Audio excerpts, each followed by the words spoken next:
అతడికి 5,000 వరహాలు బహుమానంగా ఇచ్చి సత్కరించారు. జున్నమ్మ స్టోరీ టైం. తెనాలి వారు అత్యంత మూర్ఖుడు.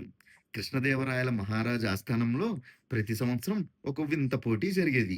పాల్గొనే వారందరికీ ఒక పోటీ పెట్టి అందులో గెలిచిన వారికి ఆ సంవత్సరానికి గాను అత్యంత మూర్ఖుడు అని బిరుదిచ్చి 5,000 వరహాలు బహుమానంగా అందజేసేవారు. ప్రతి సంవత్సరం తెనాలి రామలింగుడే విజేతగా నిలిచి 5,000 వరహాలు ఎగరేసుకుపోయేవాడు. ఈసారి ఎలాగైనా అతన్ని గెలవకుండా ఆపాలని ఇతర ఆస్థాన కవులు, అధికారులు అతని వద్ద పనిచేసే అబ్బాయికి డబ్బు ఆశ చూపించి రామలింగుణ్ణి ఒక గదిలో తాళం వేసి బంధించమని పురమాయించారు. ఆ కుర్రాడు అలాగే చేశాడు. పోటీ అయిపోయిన తర్వాత రామలింగుడు సభకు చేరుకున్నాడు.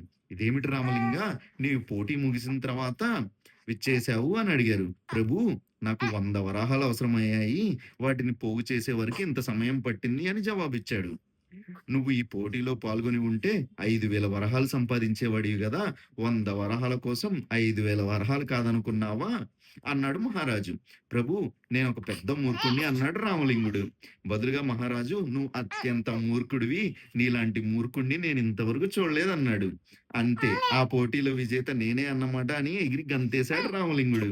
అప్పటికి గాని రాజుగారి తన నోరు జారుకున్నానని అర్థం కాలేదు. కానీ రామలింగుడు వంటి చతురుడికి ఈ బహుమానం దక్కడం గర్వకారణమని భావించి రాయలవారు అతడికి 5,000 వరహాలు బహుమానంగా ఇచ్చి సత్కరించారు.